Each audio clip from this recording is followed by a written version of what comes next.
Ce programme vous est présenté par la région Grand Est. Le Crédit agricole Alsace-Vosges au service de nos territoires et de ceux qui y vivent.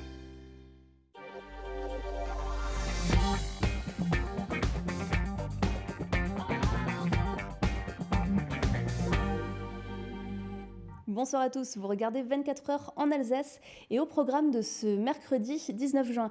C'est une histoire assez exceptionnelle que nous allons vous raconter, celle qui unit un président à son mousquetaire. Le mousquetaire, c'est le gendarme qui est chargé de sa sécurité et sa protection. Le président, c'était François Mitterrand et son mousquetaire, il s'appelait Gilles Couture et il viendra donc nous parler de ce livre qu'il a écrit et qui raconte son expérience.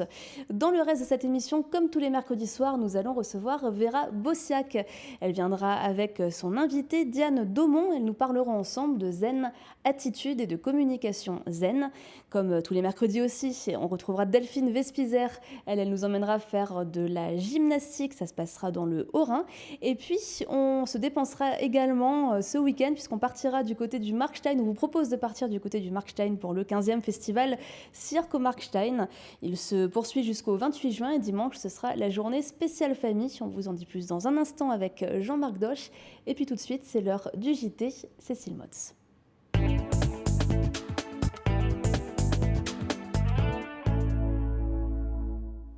Bonsoir à tous. Dans l'actualité alsacienne de ce mercredi 19 juin, la consigne fera-t-elle son grand retour en France? Un comité de pilotage sur le dispositif s'est réuni pour la première fois aujourd'hui à Strasbourg en présence de Brune Poirson, secrétaire d'État à la transition écologique. Massage cardiaque, défibrillateur, quels sont les gestes qui sauvent en cas d'accident ou d'attentat? Des formations gratuites sont proposées par la ville. Et nous nous rendrons à Paris. Depuis lundi, le salon du Bourget bat son plein. Cette 53e édition accueille nombre d'Alsaciens. Nous sommes allés à leur rencontre. Le geste est quotidien en Allemagne, fréquent en Alsace, mais oublié dans le reste de la France. Et pourtant, il pourrait bientôt faire son grand retour. C'est la consigne, l'objectif du président de la République française, parvenir à 100% de plastique recyclé d'ici 2025. La secrétaire d'État à la transition écologique et solidaire, Brune Poirson, était en visite à Strasbourg aujourd'hui pour installer un comité de pilotage sur cette pratique. Élus, industriels et associations se sont donc réunis pour définir les modalités de mise en œuvre de ce dispositif en France. Reportage de Martin Cowell. Quand une secrétaire d'État se balade dans un centre commercial pour faire du repérage, elle ne vient pas pour faire ses courses. Je vous regarde, parce qu'en France, on va faire la même chose peut-être. Brune Poirson est venue observer les machines de déconsignation installées dans une galerie marchande de Kiel. L'idée, proposer aux clients du magasin de ramener leurs bouteilles en verre et en plastique ainsi que les canettes en métal afin qu'elles soient recyclées. Les consommateurs reçoivent un bon d'achat en échange de ce geste écologique. On sait que les bouteilles en plastique, c'est le premier déchet qu'on retrouve sur les plages en France. Ça, c'est plus tolérable. C'est un projet aussi qui est bon pour l'emploi, puisque ce sont des emplois non délocalisables, qui ont du sens partout sur le territoire français. Les Allemands, c'est devenu un geste dans leur quotidien. Donc ça veut dire que c'est faisable, que ça fonctionne. Et donc on va s'en inspirer. Il faut que ça devienne un réflexe, quelque chose de simple dans la vie des Français. Des Français qui sont 83% à se dire prêts à ramener leurs bouteilles et canettes directement dans les magasins. Alors des zones de collecte sont installées dans les grandes surfaces, comme ici à Strasbourg. Celles-ci avalent jusqu'à 3000 bouteilles par jour, soit 33 tonnes de plastique par an. Pour que ça fonctionne, la consigne, il faut plusieurs personnes. En fait, il faut le magasin qui joue le jeu, qui met en place des machines. Il faut un opérateur de collecte comme nous, ce qu'on fait, c'est-à-dire qui organise la collecte, la logistique et la valorisation de la matière. Et ensuite, il faut aussi une aide des industriels qui produisent les bouteilles pour venir financer tout le dispositif. Après sa visite, Brune Poirson a présidé le premier conseil de pilotage du retour de la consigne à l'échelle de l'Hexagone. Élus, citoyens, industriels et associations ont proposé des pistes concrètes pour alimenter le projet de loi anti-gaspillage. Le texte sera présenté au Parlement en septembre. Chaque année, 50 000 personnes décéderaient d'un arrêt cardiaque. Parmi elles, beaucoup pourraient être sauvées si les témoins connaissaient les gestes de premier secours. Des compétences utiles également en cas d'attaque ou d'attentat. Alors la ville de Strasbourg propose des formations gratuites aux gestes qui sauvent. Reportage à l'hôpital civil avec Camille Roland.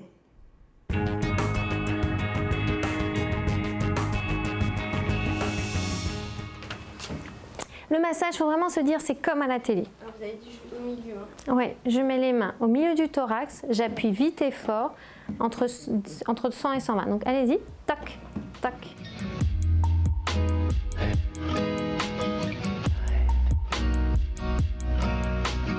Les deux mains l'une sur l'autre, l'apprenti sauveteur pratique la compression du thorax de la victime. Dans cette petite salle de l'hôpital civil, une dizaine de Strasbourgeoises et Strasbourgeois apprennent les gestes de premier secours. C'est du secourisme de base, justement en cas d'attentat, avec cette idée en premier lieu d'arrêter les hémorragies. Ça, c'est important. Hein. Donc, et savoir qui on appelle et comment on fait un bilan. Et ensuite, quelques gestes d'urgence. Donc, c'est le massage cardiaque avec l'utilisation du DSA et la position latérale de sécurité sur quelqu'un qui est inconscient et qui respire. L'objectif, c'est de faire du pratico-pratique. Hein. Ce n'est pas du cours théorique. Donc, il faut masser, il faut défibriller, il faut mettre en position latérale de sécurité. Voilà. Parce que des fois, on a des idées et tout. Et c'est en faisant qu'on se rend compte déjà qu'on sait. Hein. La plupart d'entre eux... ils savaient masser avant même qu'on leur explique. Pendant cette formation de 2 heures, dispensée par l'unité de simulation européenne en santé, les habitants apprennent à poser un garrot, à masser une victime qui a fait un malaise, ou encore à utiliser un défibrillateur lors d'un atelier pratique. Vous êtes à Auchan, il y a quelqu'un qui s'est écroulé, vous avez commencé à masser, et on vous apporte ça. Il paraît que ça sauve des vies. C'est un défibrillateur. Appliquez les électrodes sur la poitrine nue du patient. Branchez le connecteur aux électrodes à côté du voyant clignotant. C'est au lendemain des attentats de Paris et Bruxelles que la ville a décidé de mettre en place ces formations gratuites. Mais les gestes ne sont pas seulement utiles en cas d'attaque. En France, lors d'un arrêt cardiaque, une victime a entre 5 et 7% de chances de survivre, alors que si l'on masse et défibrille en moins de 3 minutes, elle a 80% de chances de survivre. Ces formations servent à doter les Strasbourgeois des compétences techniques nécessaires pour les premiers secours, en attendant que les secours puissent arriver. Il y a plusieurs objectifs. Hein. Les personnes viennent parce qu'elles veulent se sentir utiles si le pire arrivait. Je pense que ça, c'est une motivation importante.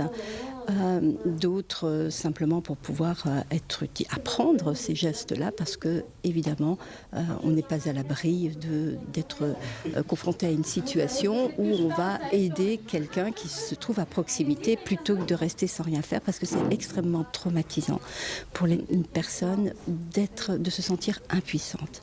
Donc la formation, elle permet de rassurer et de faire en sorte qu'on sache exactement quoi faire au moment où la personne en a le plus besoin.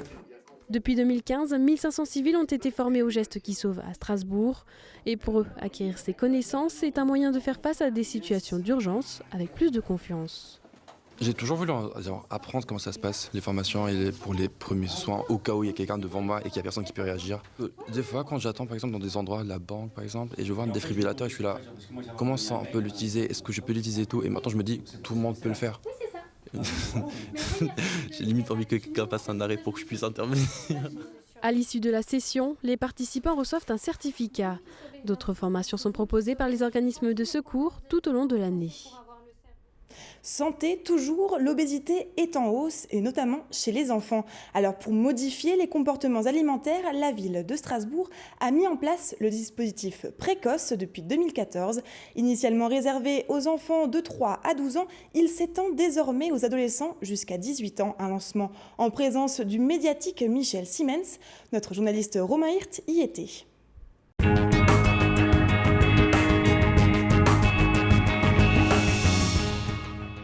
L'obésité, un fléau chez les jeunes. Récemment, elle est devenue la principale source d'inquiétude en termes de santé publique. D'où la nécessité pour la ville de s'engager. Le constat, c'est qu'il y a malheureusement de plus en plus d'adolescents qui sont obèses. On considère qu'en 6e, donc au début de l'adolescence, il y a près de 25% des adolescents sur notre territoire qui sont malheureusement en obésité ou en surpoids. Et on peut monter à 30 ou 35% dans certains quartiers populaires. Donc c'est une vraie nécessité. C'est comme le sport santé, ce sont les médecins, donc médecins généralistes, pédiatres, mais aussi PMI, protection maternelle et infantile, santé scolaire, qui, dans le cadre de leur quotidien, puisqu'ils rencontrent les familles et les adolescents vont peser, mesurer et vont voir qu'il y a une difficulté avec l'IMC et qui vont donc les orienter vers ce dispositif, ici à Haute-Pierre, mais aussi dans les autres parties de la ville. Une fois orientés vers l'association, les jeunes et leurs familles disposent gratuitement de conseils de professionnels, notamment en diététique. Le but, changer toutes les mauvaises habitudes alimentaires. Il n'y a pas d'interdit alimentaire. On ne va jamais donner un régime à un enfant. Le but, il n'est pas du tout qu'il perde du poids. Le but, il est surtout qu'il ait de bonnes habitudes alimentaires, qu'on restaure vraiment un équilibre à ce niveau-là, qu'on introduise les légumes, par exemple, qui sont souvent absents de l'alimentation de ces enfants, qu'on réduise aussi les taux de sucre, qui sont souvent très importants, et donc du coup de revoir un petit peu comme ça vraiment un équilibre très simple en fait. L'enjeu ne se situe pas qu'au niveau de la nourriture. À l'âge des smartphones et autres appareils électroniques, les jeunes sont de plus en plus sédentaires. Via ce dispositif, ils disposent d'un accompagnement pluridisciplinaire. Je pense que c'est une excellente initiative parce qu'il y a une maman qui témoignait tout à l'heure en disant qu'elle était perdue. Son enfant est en surpoids et elle est perdue parce qu'elle ne savait pas à qui s'adresser. Elle s'adressait à une diététicienne, puis à une deuxième et les choses ont avancé, mais pas beaucoup. Son enfant avait bien sûr des problèmes psychologiques, il était même harcelé à l'école. Donc bien évidemment, c'est une prise en charge pluridisciplinaire. Il faut absolument que ces enfants soient vus par un psychologue pour essayer de comprendre où est le problème. Il faut que ces enfants soient vus par une diététicienne qui leur explique comment bien manger, que les parents soient aussi pris en charge pour expliquer comment faire la cuisine à la maison, que ces enfants soient pris en charge par un coach sportif qui permet de façon ludique de les faire bouger. Voilà, toutes ces expertises doivent se lier pour que l'enfant puisse avoir les réponses à toutes les questions qu'il peut se poser. Précoce dispose pour le moment d'un budget de 485 000 €. S'il s'avère efficace, le dispositif pourrait bien s'exporter à l'échelle nationale et ainsi inciter la jeunesse à se remettre en selle. Partons maintenant direction Paris. Le Salon international de l'aéronautique et de l'espace, le Bourget, a ouvert ses portes en début de semaine. Les acteurs de l'industrie mondiale se donnent rendez-vous autour des dernières innovations technologiques. Si les premiers jours du salon sont réservés aux professionnels, dès vendredi, le grand public sera aussi invité. Plus de 320 000 visiteurs sont attendus. Nora Boiriwa a pu s'immiscer dans les allées du salon. Elle y a rencontré plusieurs sociétés alsaciennes.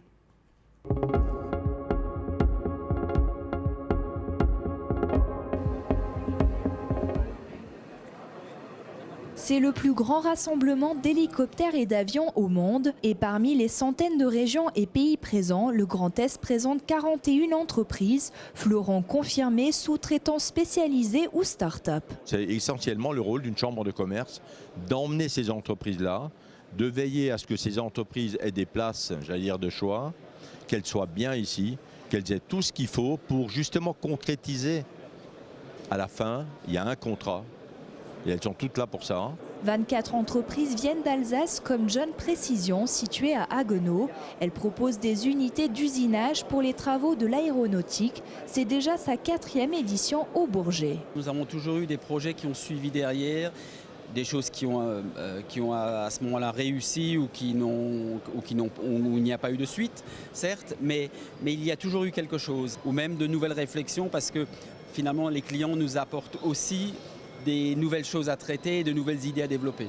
Pour Ebeco, en revanche, c'est une première. Cette entreprise spécialisée dans l'injection plastique fabrique aussi bien des pièces de chariots de supermarché que des jetons de manège pour les forains et pourquoi pas bientôt des pièces pour les avions. Ah, des contacts, oui, et puis même certainement des clients. Et alors, paradoxalement, des clients alsaciens, donc même proches de chez nous. Donc ça a permis de communiquer avec les autres sociétés qui étaient présentes sur ce stand collectif et c'est déjà beaucoup pour nous. Une centaine d'entreprises alsaciennes travaillent dans le domaine de l'aéronautique qui génère entre 3 000 et 4 000 emplois directs et indirects. RGDS, partenaire des Alsaciens qui s'engagent. Et demain encore, Nora Boiriwa nous emmènera au salon du Bourget. En bref, la chaleur est revenue et à l'approche de l'été, l'Agence régionale de santé vient de publier son étude sur la qualité des plans d'eau dans la région. Et sur les 21 sites alsaciens, 18 ont une eau d'excellente qualité. Un classement établi à partir de résultats d'analyse bactériologique effectués ces 4 dernières années. En cette période estivale, les voyants sont donc au vert pour la baignade. À noter également que la surveillance de ces plans plan d'eau est effectif depuis quelques jours et le sera jusqu'à la fin du mois d'août.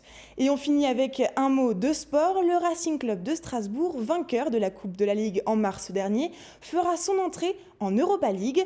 Ce mercredi, l'UEFA a effectué le tirage au sort des premiers matchs de qualification, mais les Strasbourgeois ne savent toujours pas exactement l'identité de leur adversaire lors du deuxième tour. Les Israéliens du Maccabi Haïfa et les Slovènes du NS Mura s'affronteront les 11 et 18 juillet. Au premier tour des qualifications, le gagnant rencontrera alors les hommes de Thierry Lauré. Le match aller des Strasbourgeois aura lieu le jeudi 26 juillet à la Méno. Le retour se disputera le jeudi 1er août. Et on termine ce journal avec l'image du jour. Elle est signée Olivier Anne. J-5 pour la deuxième édition de l'Alsace Fan Day. Il s'agit encore de célébrer l'Alsace partout sur la planète. Et la carte se complète rapidement. Les Alsaciens des Émirats se retrouveront dès demain à Dubaï. En Polynésie, ce sera dimanche. Au Bénin, on annonce tarte flambée sur la plage avec une sélection de chansons de Roger Siffert. En Thaïlande, c'est l'île de Koh Samui qui accueillera les Amis de l'Alsace. Et notre région sera également à l'honneur à Singapour, à Hawaï, au Mali et dans bien d'autres pays. Merci beaucoup Cécile. Et on retrouve tout de suite les invités d'Alsace 20, Vera Bossiac. Vous pouvez entrer, Diane Daumont, Gilles Couture et Jean-Marc Doche. On les laisse s'installer et puis on se retrouve juste après la météo. Sada Ribert. Découvrez DS3 Crossback dans votre DS Store Colmar et Haguenau et au DS Salon de Saverne.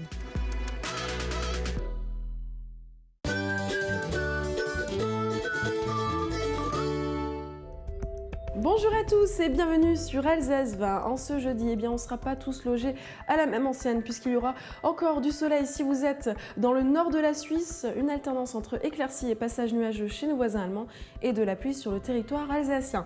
Les valeurs matinales, elles seront déjà agréables puisqu'il fera 16 degrés à Mulhouse, 17 degrés cette fois-ci à Colmar si vous êtes à Saverne ou encore à Wissembourg, 18 degrés ce sera la maximale à Strasbourg ainsi qu'aux frontières rhénanes. Votre après-midi, de la pluie et cette fois-ci absolument partout, on partage. Et les températures dans l'après-midi, elles seront en baisse puisqu'il fera seulement 23 degrés à Saverne, 24 degrés sur le reste du territoire alsacien, 25 degrés à Bâle et 26 degrés ce sera la maximale chez nos voisins de la région du Bade-Württemberg. Votre journée de vendredi est bien toujours sous la pluie. Et les valeurs iront entre 21 et 24 degrés dans votre après-midi.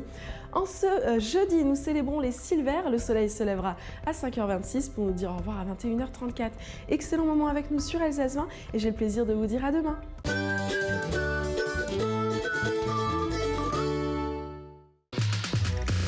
Découvrez DS3 Crossback dans votre DS Store Colmar et Haguenau et au DS Salon de Saverne. Et notre premier invité ce soir est Gilles Couture. Alors vous étiez gendarme en charge de la sécurité et de la protection du président de la République. Vous êtes aujourd'hui écrivain. Vous n'avez pas peur des changements de carrière ? Non, pas du tout. Au contraire, j'aime bien tourner les pages et avoir de nouvelles expériences. En quelque sorte multiplier les vies, quoi. J'ai l'impression d'avoir eu déjà plusieurs vies. Et puis, bon, cela dit, l'écriture était ma passion depuis l'âge de 17 ans. Un jardin secret, et puis que je cultivais seul, et puis que j'ai décidé de partager il y a quelques années. Oui. Alors vous avez aujourd'hui plusieurs ouvrages à votre actif. On va parler de celui-ci dans quelques instants. Juste avant de rentrer dans le vif du sujet, peut-être quelques mots. Vous étiez à la prison de l'Alzo cet après-midi. Vous avez rencontré donc, des personnes, des prisonniers, pour leur parler notamment de votre expérience. Alors qu'est-ce que vous avez partagé avec eux ? À la fois, j'ai parlé de mon expérience professionnelle avant donc d'écrire, d'être publié. De mon parcours de vie, bien sûr. Et puis, je trouve que c'était vraiment une rencontre très intéressante. En tout cas, apparemment, je leur ai apporté... cette rencontre leur a fait beaucoup de bien. Mais moi aussi, ils m'ont apporté beaucoup. C'est intéressant de voir qu'il y a quand même en prison des gens qui s'occupent de donner des cours aux prisonniers. Et il y a un pourcentage assez élevé de prisonniers qui sont volontaires pour suivre ces cours. Et donc, c'est dans ce cadre-là que j'ai présenté mes livres donc à deux groupes distincts, dont certains avaient étudié mes nouvelles avec leurs professeurs de français. Donc ça, c'était vraiment une belle rencontre, des beaux échanges, des belles questions. Ouais. Alors, ce livre que vous allez nous présenter, il s'appelle « Un jour en Charente, le mousquetaire et le président ». Donc, le mousquetaire, c'est vous. C'est ainsi qu'on surnomme les gendarmes qui sont chargés de la sécurité des présidents. Et puis, le président, là, en l'occurrence, c'est François Mitterrand. Alors, le François Mitterrand que vous nous présentez, c'est celui qui est peut-être moins connu du grand public. Oui, tout à fait, mais c'était une volonté de ma part. C'est-à-dire qu'on m'a plusieurs fois demandé d'écrire sur Mitterrand et puis de faire certaines révélations. Ayant occupé la fonction qui était la mienne, je ne l'ai pas acceptée. Là, j'ai voulu présenter la face humaine du personnage qui souvent renvoyait une image froide et assez distante, donc en officiel, mais en privé, il était tout autre. Et donc ça, j'avais envie aussi de dire il était aussi comme ça. Et puis, à travers ce visage nouveau que je présentais, du président, j'avais aussi envie que l'on voit le travail du GSPR en privé, donc tout en efficace, bien sûr, en efficacité, mais également en discrétion. Donc, c'est un travail un peu particulier. Alors, c'est une relation particulière entre le président et sa garde rapprochée. Est-ce que c'est important de bien s'entendre ou les émotions, les sentiments ne sont pas importants ? Oui, je pense que c'est vraiment important. Et là, c'est vrai qu'avec François Mitterrand, justement, on avait la chance qu'il ne nous considère pas comme de simples numéros. Il s'intéressait à nous, il est venu dans notre centre d'entraînement. Il est venu, bien sûr, aussi lorsqu'il y a eu des morts chez nous en mission ou à l'entraînement. Mais voilà, il s'intéressait aux gens, il savait qui ils étaient, il échangeait avec nous énormément. Dans le livre, ça doit se sentir.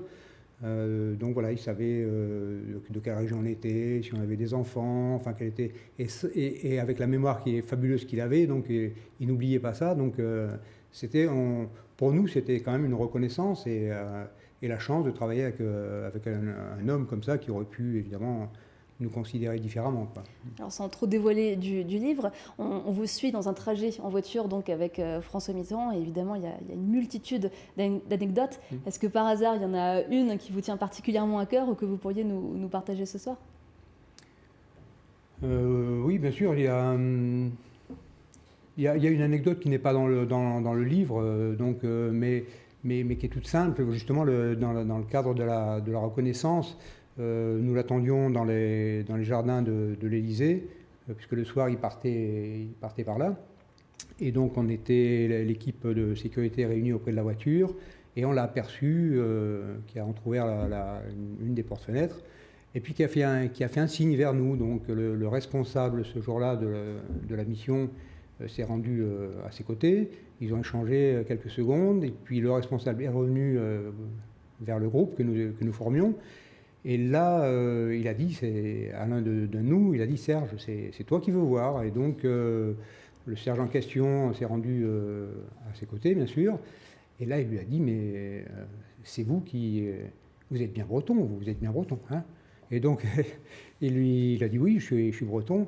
Et il lui a dit « Mais il faut être breton quand même pour réaliser ce qu'a fait d'Abbeville, la traversée de l'Atlantique à la rame.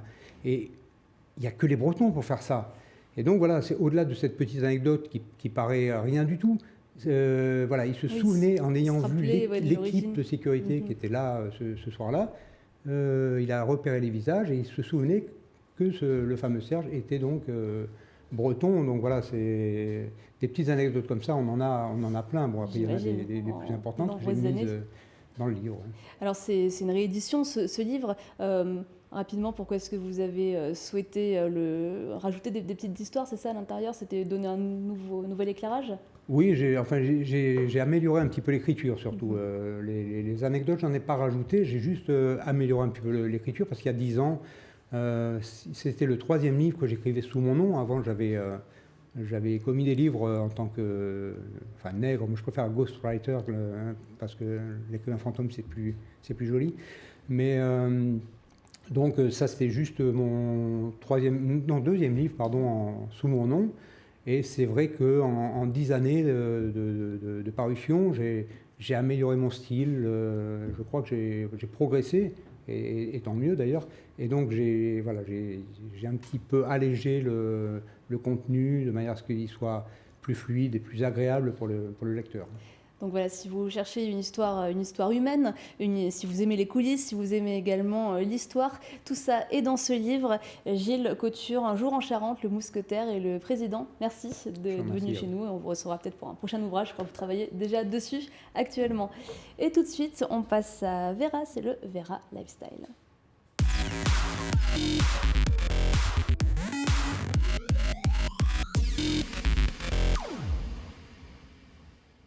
Bonsoir à tous. Alors aujourd'hui sur le plateau, vous allez le voir, c'est une très belle femme. Elle fait du yoga, elle mise tout sur la bienveillance et le bien-être au travail. Et elle nous parle aujourd'hui de son concept, de son agence innovante qui est Zest. Bonsoir Diane.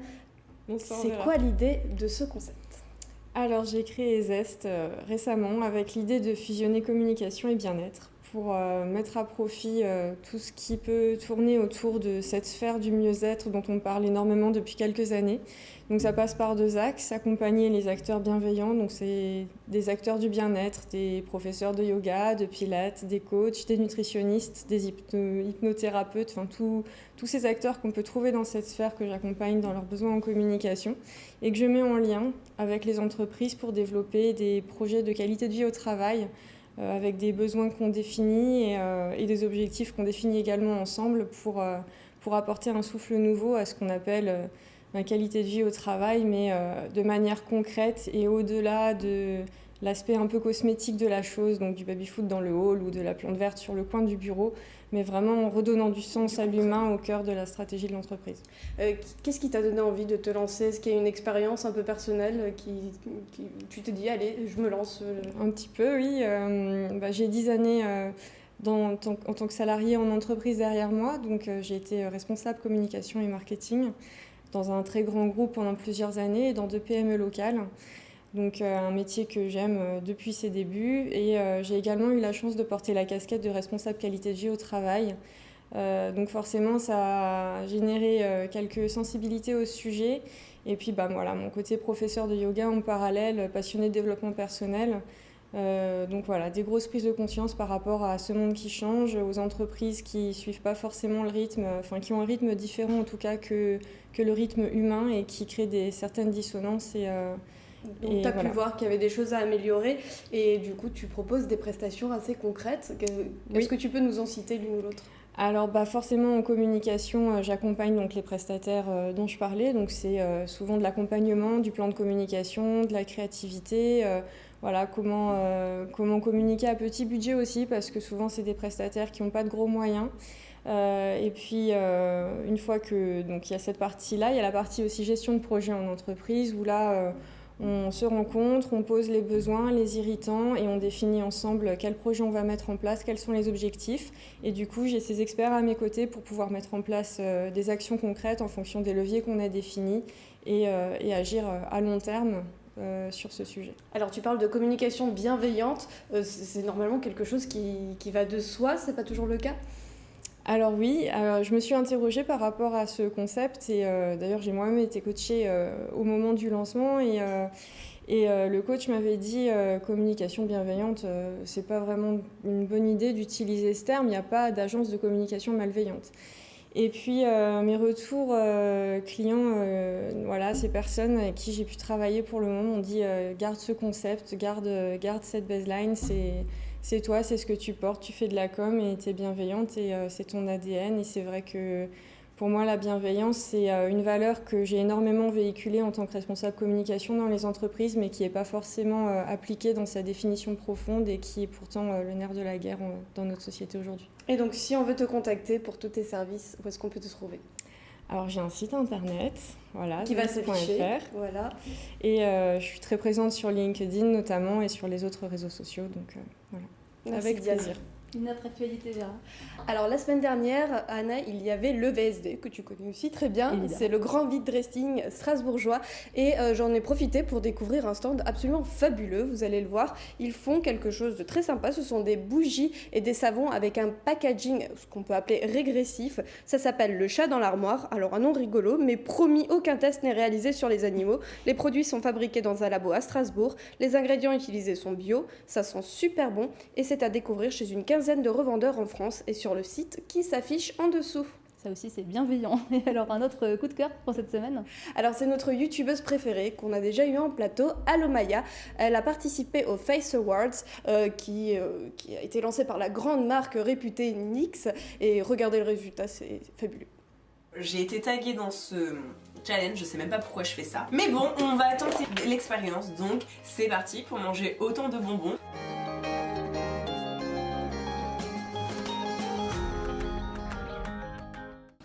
Je ne reste plus que ça. Mais je sens vraiment pas bien.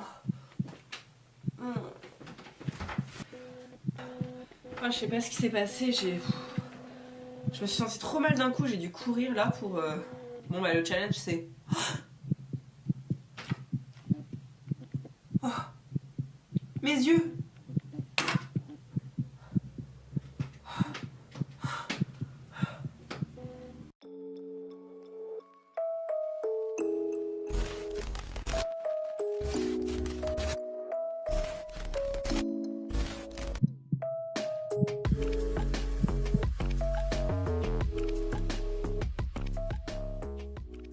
C'est un maquillage pas comme les autres. C'est très créatif. Merci beaucoup Vera. On se retrouve dans quelques instants, juste après la pub. On parlera du cirque au Markstein avec Jean-Marc Doche. À tout de suite.